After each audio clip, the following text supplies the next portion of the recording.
според досегашните информации 40 на тима работат на проценка на штетите во најзагрозените, односно поплавените подрачја, а исто така досега извршен е увид на околу 1200 домаќинства и на околу 200 оштетени моторни возила.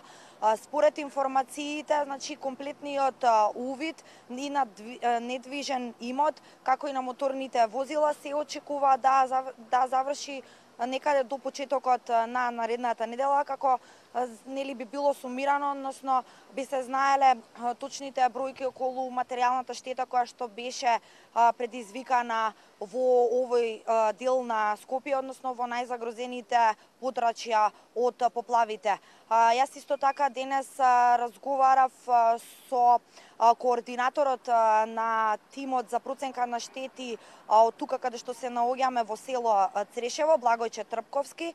Тој истакна дека во ова село досега е извршен увид на околу 90 куќи кои што биле потешко значи оштетени од поплавите, а секако посочи дека екипите се на терен и нели се врши дополнителна проценка. Во продолжение предлагам да ја слушнеме изјавата на Благојче Трпковски. Овдека околу 90 дома се значи потешко оштетени, другите се помали штети, али полето тоа штетата ќе се види после месец-два, пошто 100% е оштетено, нема нивите, не се познаваат, нема значи овдека живеат од земјоделски производи, луѓето не се свесни, значи штетата не ја гледаме сега во полето, гледаме само животи да спасят. Значи таа штета ќе се појави после 2-3 месеци, може и 2-3 години ќе трае. Екипите работат сега, поминаа околу 60-70 куќи, многу споро иде. Улиците се проводневали, многу е споро, не може да се влезе до домовите, дека се сликаат бела техника, подрумите се полни со вода, кој ги извадиле, кој не ги извадиле. Споро иде, ама екипите кажат ќе остана додека треба тука.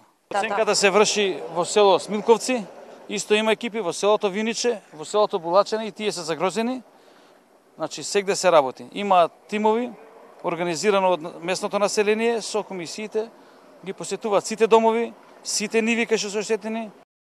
Како што истакна денеска владениот портпарол Александар Георгиев, значи жителите кои што им беа домовите нели погодени од поплавите, односно целата бела техника или мебел што е оштетен, Георгиев посочи дека може да го изнесат надвор од домовите, при тоа мора само да имаат некаков документ да поседуваат за тоа или пак евентуално да имаат фотографии од уништената бела техника или мебел со цел нели за да се направи увид, односно да се изврши проценка на штетата. Според првичните информации од земјоделските институции се формирани 15 тимови кои што работат на терен и ги попишуваат штетите кои што беа причинети во земјоделството. Тие се поделени во две категории, значи сточен фонд и земјоделски површини. Во делот на сточен фонд досега се констатирани околу 110 угинати грла на крупен добиток, а околу 1000 угинати единици на живина и птици.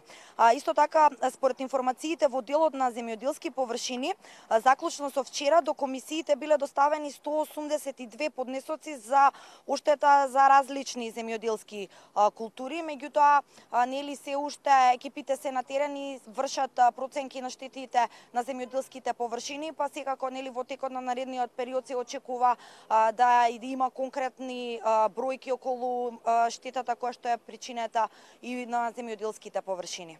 Жителите на погодените подрачја од поплавите добро ја прифатија ова одлука на владата, со која што како што кажа и ти беше донесена одлука за авансно обештетување од околу 1,5 милиони евра за жителите од погодените подрачја кои што нели ќе треба да им бидат распределени за граѓаните кои што беа поплавени и кои што беа уништени нивните домови.